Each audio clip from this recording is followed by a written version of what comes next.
Project on Security and Threats and author of Bombing to Win, Air Power and Coercion in War. Super relevant right now. Robert, you write in your Substack that Iran's attack on the U.S.-UK military base there in Diego Garcia, that's 2,500 miles away. They were using those intermediate range ballistic missiles. It's alarming and unexpected as an escalation. Explain. We have been surprised at Iran's escalation here as a government, but I laid out many of these steps in the Substack called the escalation trap that I published just before the first bombs fell. So we're going through stage by stage, and what you're seeing is Iran is shifting. The first bombs killed leaders, but hardened the regime. Then Iran has shifted to horizontal escalation, taking the Straits of Hormuz. As we're now about to launch operations to take it back, they're telling us they're going to start killing civilians. This is what this is the signal. The signal is that if we're going to up the ante, they're going to up the ante. And we can say they shouldn't do it. This is an evil regime. They just killed 10 or 20, 30,000 of their own civilians not even 2 months ago. And their survival is on the line.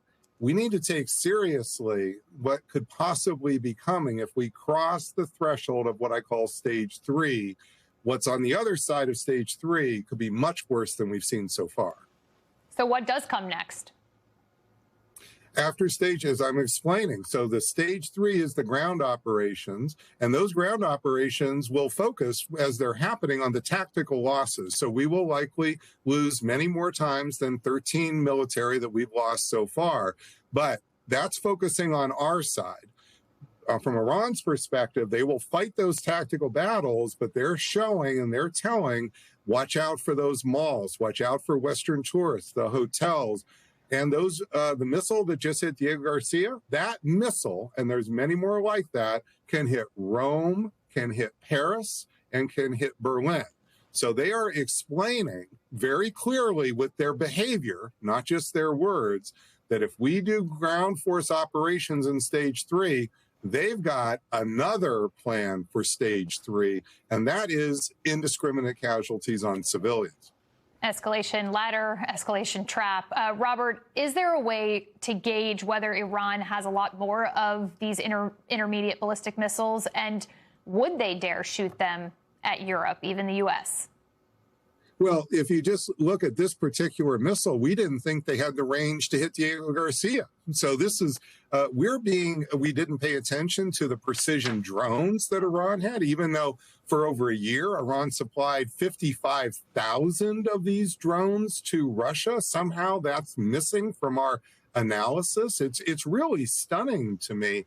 We're making so many gaps here in underestimating Iran.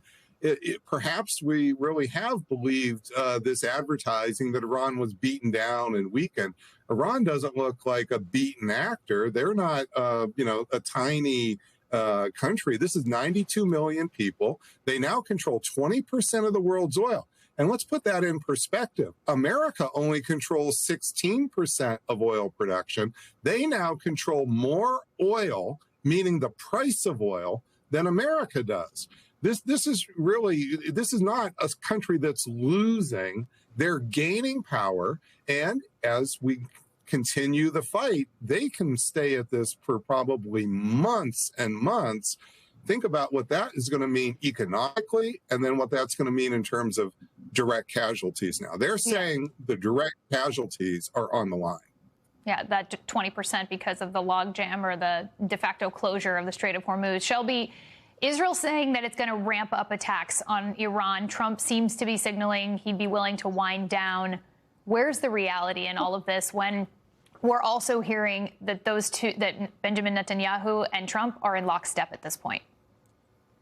You know, the big question that a lot of people had when we first got into this was, how is the administration going to get out? And I think the story here is just that. You're seeing how the longer we are involved in this, the longer Israel is involved in this, and the fact that Israel and the U.S. have some diverging opinions about what constitutes winning this war. All of that makes it much more difficult for the U.S. to actually leave this war. And so we're hearing from administration officials everything from there are conversations about how to wind down this war to there are conversations about whether or not we should go in and use ground troops to try to secure uranium. There's a whole host of conversations happening, and it ends up being entirely different circumstances, right? They're talking about ending the war, but they're also talking about, okay, well, what if we need to continue this? And so you're seeing that play out in real time, and just how difficult it is for the Trump administration to actually leave this and say we've accomplished all of our objectives.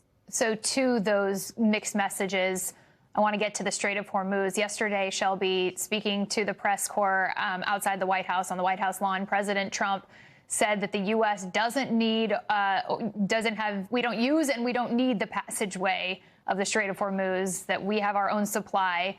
But there's a lot of countries that do rely on the oil that comes through. This seems like a slight shift from last week when the president was really angry with our allies and recently called NATO cowards and a paper tiger for not pitching in and helping here. How do we square, how do you explain the change in messaging here? Is it because we're really seeing the shock to the energy system and the president's concerned? Yeah, I think there's